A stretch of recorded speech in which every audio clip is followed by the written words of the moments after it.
جو ملک آج ایک دوسرے کو ختم کر دینا چاہتے ہیں وہ کبھی دوست ہوا کرتے تھے۔ جی ہاں، میں بات کر رہا ہوں ایران اور اسرائیل کی۔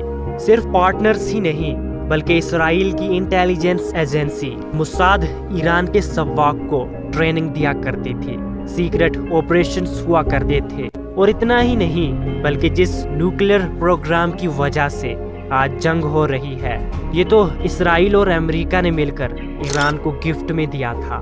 اور کیوں ایران ایک مسلم کنٹری ہو کر عرب کنٹری سے دشمنی کر رہی تھی اور اسرائیل سے دوستی؟ اور ایسے کون سے راز ہیں ان کے دوست بننے کے؟ اور جب خامنائی نے ایران کو کنٹرول میں لیا اور اس نے کہا کہ اسرائیل اسلام کا سب سے بڑا دشمن ہے اور محمد رضا پہلوی ایک غدار تھا، لیکن جب ایران اور عراق کی وار ہوئی تو وہ 9 سالوں تک چلی اور اس میں جو ویپن آ رہے تھے وہ اسرائیل دے رہا تھا، اور خامنائی نے تو اسرائیل کو اپنا سب سے بڑا دشمن ڈکلیئر کیا تھا، تو پھر وہ 9 سالوں تک انہیں ویپن کیوں دیتا رہا؟ اور پھر ایسی کیا وجہ بنی؟ پہلے تو یہ کنٹریز دونوں دوست ہوا کرتی تھی اور پھر کیسے یہ دشمن بن گئے؟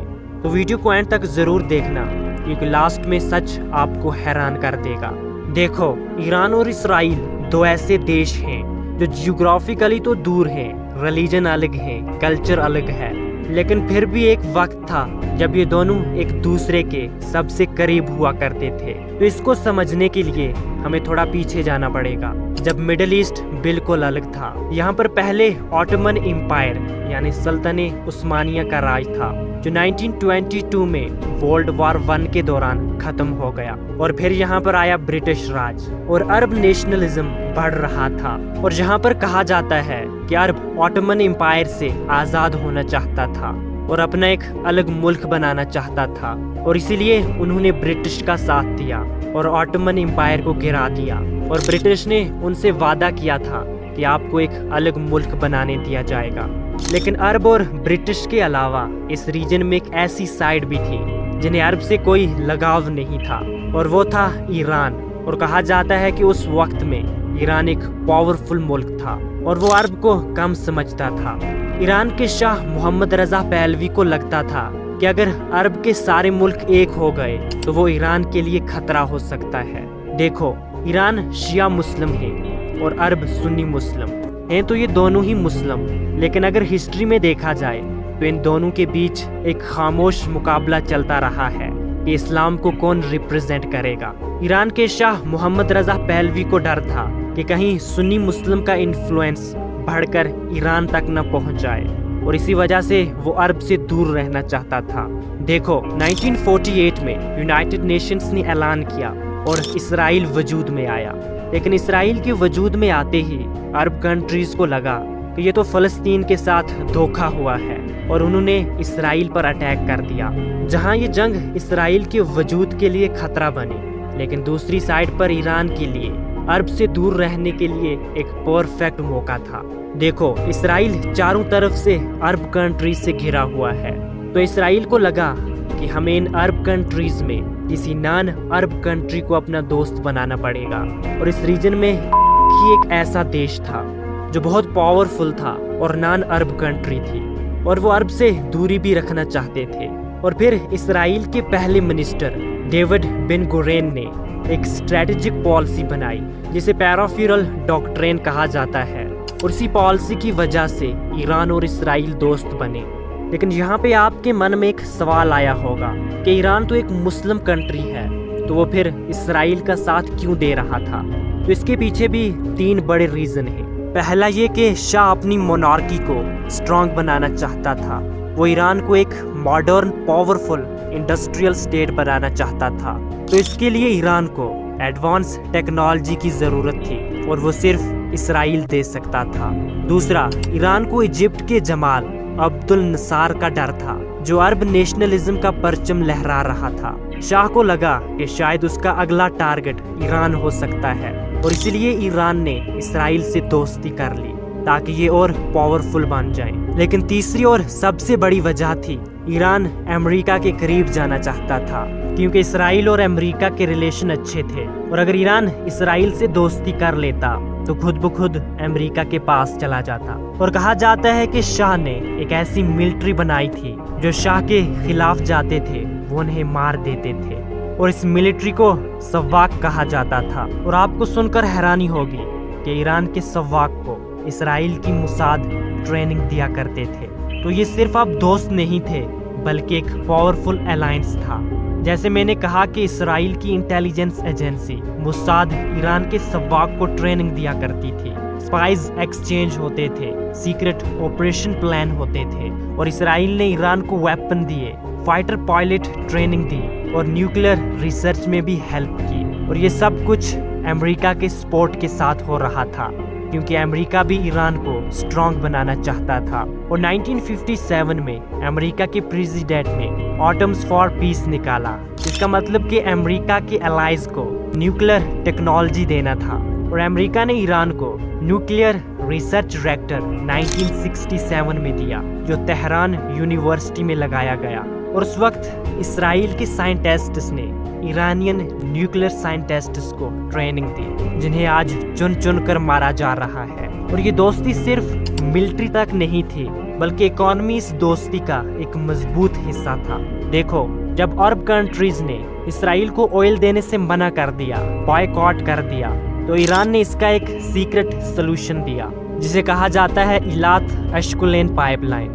और इसी की वजह से ईरानियन ऑयल इसराइल और यूरोप तक पहुंचाया गया। देखो, ईरान के पास ऑयल तो बहुत था लेकिन कोई रास्ता नहीं था।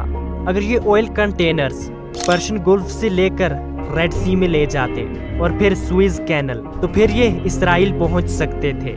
लेकिन स्विस कैनल इजिप्ट के कंट्रोल में था और इजिप्ट अरब के साथ था, तो ऑयल पहुंचाना मुश्किल था।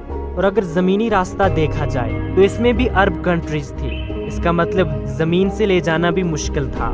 लेकिन फिर ईरान देखता है कि इसराइल का एक पोर्ट गल्फ ऑफ अकाबा पर भी है जिसे इलात पोर्ट कहा जाता है। तो फिर ईरान ने ऑयल कंटेनर्स पर्शियन गल्फ से लेकर रेड सी में ले गए और फिर उन्होंने स्विस कैनल्स को छोड़कर गल्फ ऑफ अकाबा की तरफ गए। तो फिर इलात पोर्ट से पाइपलाइंस बिछाकर अश्कुलेन पोर्ट तक पहुंचाई गई और इस प्रोजेक्ट को कहा जाता है इलात अश्कुलेन पाइपलाइन। और फिर इलात पर कंटेनर्स उतारे गए और इस तरह ऑयल ईरान और यूरोप तक पहुंचाया गया। और ये सिर्फ एक पाइपलाइन नहीं थी बल्कि ये इसराइल और ईरान के बीच भाईचारा था जिसमें 50% ईरान का और 50% इसराइल का था। और ये दोस्ती यहीं पर नहीं रुकी, लीडर्स सीक्रेटली मिलते थे, डॉक्यूमेंट्स साइन करते थे और इसराइल ने ईरान को एग्रीकल्चर, टेक्नोलॉजी और इंफ्रास्ट्रक्चर में बहुत हेल्प की और सब कुछ परफेक्ट चल रहा था। लेकिन फिर एक दिन ऐसा इवेंट हुआ जिसने सब कुछ बदल के रख दिया। जो कभी दोस्त हुआ करते थे वो फिर दुश्मन बन गए, मतलब दोस्ती दुश्मनी में बदल गई। देखो, 1979 में ईरान में इस्लामिक रेवोल्यूशन आया, शाह को तख्त से हटा दिया गया, पावर आया आयतुल्लाह खामनाई के हाथ में और आयतुल्लाह ने आते ही ऐलान कर दिया कि इसराइल इस्लाम का दुश्मन है और शाह गद्दार था। और तेहरान जो इसराइल का ऑफिस था उसे फलस्तीन एम्बेसी बना दिया गया।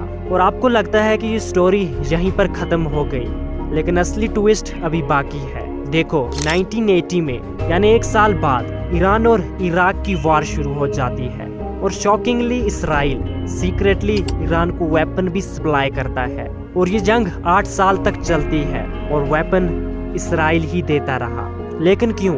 ईरान ने तो इसराइल को अपना दुश्मन डिक्लेयर कर दिया था, तो फिर वो 8 सालों तक वेपन्स क्यों देता रहा? इसका सिंपल जवाब है कि इराक दोनों का कॉमन दुश्मन था। लेकिन इस्लामिक रेवोल्यूशन आने के बाद शाह की सभी चीजों को खत्म कर दिया, जैसे कि सवाक मिलिट्री को, ऑयल पाइपलाइंस को और इसराइल ट्रेड मिशन को भी। लेकिन एक चीज जो इसराइल और अमेरिका ने ईरान को गिफ्ट में दी थी उसे दोबारा शुरू किया गया, वो था ईरान का न्यूक्लियर प्रोग्राम। देखो, 1990 में ईरान इराक वार खत्म होती है तो इसराइल को लगता है कि अब हमें खतरा इराक से नहीं बल्कि होने वाला है, क्योंकि अब न्यूक्लियर प्रोग्राम इस्लामिक रेवोल्यूशन के हाथ में है। इसराइल को डर था कि ईरान न्यूक्लियर वेपन्स तो बना रहा है और इसका खतरा हमें हो सकता है। तो फिर shadow war, cyber attacks, scientist assassination, secret operations, proxy wars शुरू हो जाती हैं। ये वार्स कभी ऑफिशियली डिक्लेयर नहीं हुई, लेकिन आज भी चल रही है और ईरान ओपनली इसराइल के खिलाफ बोलता है और इसराइल ईरान को अपना सबसे बिगेस्ट थ्रेट मानता है। देखो, दोनों कंट्रीज डायरेक्ट वॉर अवॉइड करती हैं, लेकिन इनडायरेक्टली फाइट चलती रहती है और इन्हीं वॉर्स के बीच आयतुल्लाह खामनाई 2026 में इन वॉर्स के बीच मारे गए, जिसने इस न्यूक्लियर प्रोग्राम को शुरू किया था। और एक वक्त था जब ये दोनों कंट्रीज दोस्त हुआ करती थी और आज दोस्ती दुश्मनी में बदल गई है। अब सवाल ये है, क्या फ्यूचर में ये दुश्मनी और बढ़ सकती है या फिर कभी फिर दोस्त बन सकते हैं? कमेंट में अपनी राय ज़रूर बताएं। अगर वीडियो अच्छी लगी हो तो वीडियो को लाइक करें, शेयर करें और साथ ही साथ चैनल को सब्सक्राइब करें।